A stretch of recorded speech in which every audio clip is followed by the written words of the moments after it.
महिला ने बिना झिझक अपने बालों की जोड़े की पिन निकाल ली। उसने अपनी बाह पर घाव किया और अपने शरीर पर कुमारी चिन्ह का निशान छोड़ दिया, क्योंकि वह जानती थी कि जल्द ही कोई उसे बदनाम करने आएगा। वह जैसे ही हवेली लौटी, चालाक माँ बेटी ने मिलकर उस पर झूठा आरोप लगा दिया।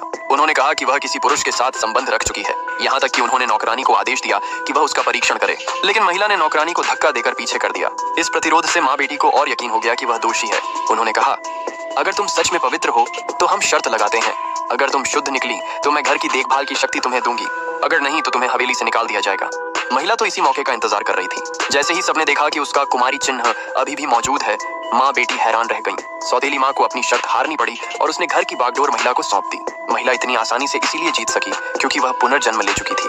पिछले जन्म में चालाक बहन ने राजकुमार के साथ मिलकर उसे नशा दिया था, जिससे उसका पवित्रता नष्ट हो गया। फिर उन्होंने सबके सामने उसे बदनाम कर दिया। राजकुमार ने मौके का फायदा उठाकर उससे विवाह का प्रस्ताव रखा। अनजान महिला ने उस पर विश्वास किया और अपना सब कुछ उसके लिए बलिदान कर दिया। परंतु जब राजकुमार सत्ता में आया तो उसने उसे जेल में डाल दिया। वह वहां यातनाएं झेलती रही, यहाँ तक कि उसके छोटे बच्चे को भी नहीं छोड़ा गया।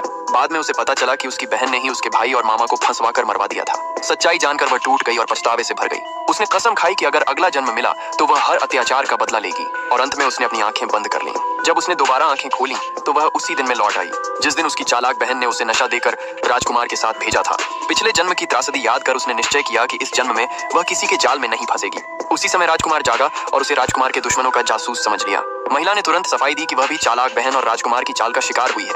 उन्होंने उसे फंसाया ताकि उसका नाम खराब कर सकें और उसे भी मरवा सकें। उसने कहा कि उनके षड्यंत्र के सबूत अभी उसी महल